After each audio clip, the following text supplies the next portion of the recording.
आप जानते हैं कि लालच का अंत कितना भयानक हो सकता है। गांव के बीचों बीच एक अमीर व्यापारी महेश अग्रवाल अपनी बड़ी हवेली में रहता था। महेश को पैसे का बहुत शौक था और अपने लालच के लिए वह किसी भी हद तक जा सकता था। गांव के गरीब किसान अपनी रोजी रोटी के लिए कड़ी मेहनत करते थे, लेकिन महेश की नजर उनकी उपजाऊ जमीनों पर थी। उसने अपने रसूख और पैसों का इस्तेमाल कर किसानों की जमीन हड़पने का षड्यंत्र रचा। कागजात में हेरफेर कर किसानों को उनकी जमीन से बेदखल कर दिया। किसान की पीड़ा। उन किसानों में से एक था रामू, जो अपनी जमीन को लेकर बहुत चिंतित था। रामू की जवान बेटी सुमन उसकी इकलौती संतान थी। सुमन अपने पिता की तरह ही मेहनती और ईमानदार थी। वह जानती थी कि उनके पास जमीन के अलावा कुछ नहीं था। महेश के आदमियों ने जबरदस्ती रामू की जमीन पर कब्जा कर लिया तो रामू की तबीयत बिगड़ गई। वह बीमार हो गया और कुछ ही दिनों में उसकी मृत्यु हो गई। रामू की मौत के बाद सुमन पूरी तरह टूट गई। उसे समझ नहीं आ रहा था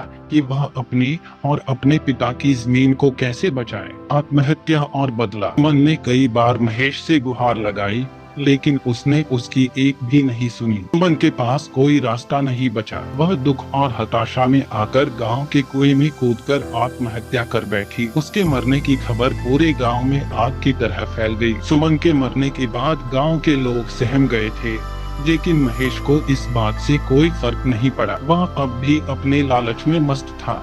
लेकिन कुछ ही दिनों बाद महेश के घर में अजीब और भयानक घटनाएं होने लगी। उसकी हवेली में रात को चीखें सुनाई देने लगी। नौकर चाकर कहते थे कि उन्होंने सुमन की आत्मा को घर में भटकते देखा है। महेश ने इन बातों पर पहले तो ध्यान नहीं दिया, लेकिन एक रात जब वह अपने कमरे में सो रहा था, उसे किसी ने झकझोर कर जगा दिया। उसकी आंखें खुली तो उसने देखा कि सुमन की आत्मा उसके सामने खड़ी है। उसकी आंखों में दर्द और बदले की आग थी। भयानक घटनाएं। सुमन की आत्मा ने महेश को चेतावनी दी, तूने मेरे पिता की जमीन छीनकर हमें बर्बाद कर दिया, तुझे इसका अंजाम भुगतना होगा। महेश ने डर के मारे पसीने पसीने हो गया। उसने सुमन की आत्मा से माफी मांगी, लेकिन आत्मा को संतुष्टि नहीं हुई। अगले दिन से महेश की हवेली में अजीब अजीब घटनाएं होने लगी।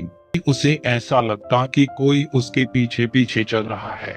कभी कोई अदृश्य ताकत उसे धक्का देती को उसके कमरे के दरवाजे अपने आप खुल जाते और सुमन की हंसी की आवाज हर जगह गूंजने लगती। महेश ने अपनी हवेली में कई तांत्रिकों और पुजारियों को बुलवाया, लेकिन कोई भी सुमन की आत्मा को शांत नहीं कर पाया। तांत्रिकों ने बताया कि सुमन की आत्मा बहुत प्रबल है और वह सिर्फ अपने बदले की आग में जल रही है। महेश अब भयभीत हो गया था।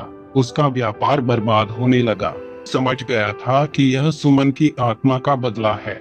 न्याय की पुकार। महेश ने आखिरकार अपनी गलती मान ली। अपने गांव वालों को बुलाकर अपनी गलती स्वीकार की और वादा किया कि वह उन सभी किसानों की जमीन वापस कर देगा जिन्हें उसने ठगा था। उसने सुमन की आत्मा से माफी मांगी और उसकी आत्मा की शांति के लिए विशेष पूजा का आयोजन किया। जब महेश ने ईमानदारी से अपने अपराधों को स्वीकार किया और सुमन के पिता की जमीन वापस लौटा दी, तो सुमन की आत्मा ने उसे छोड़ दिया। हवेली में होने वाली भयानक घटनाएं बंद हो गई और महेश ने गांव वालों से वादा किया कि वह कभी भी किसी के साथ अन्याय नहीं करेगा। अंत की नई शुरुआत। महेश के इस परिवर्तन ने गांव में एक नई उम्मीद जगा दी। अब गांव के लोग अपनी जमीन और सम्मान के साथ जीने लगे। महेश ने भी अपने लालच को छोड़कर अपने धन का उपयोग गांव के विकास में करने का संकल्प लिया। सुमन की आत्मा को भी शांति मिल गई और वह अपने पिता के साथ स्वर्ग में मिल गई। इस घटना के बाद गांव में लोग कहते हैं कि इंसान को अपने कर्मों का फल जरूर मिलता है, चाहे वह अमीर हो या गरीब। सुमन की कहानी ने गांव में न्याय और सच्चाई की एक नई मिसाल कायम की। गांव के लोग महेश की हवेली के पास से गुजरते हुए कहते, यहाँ सुमन की आत्मा ने बदला लिया और अन्याय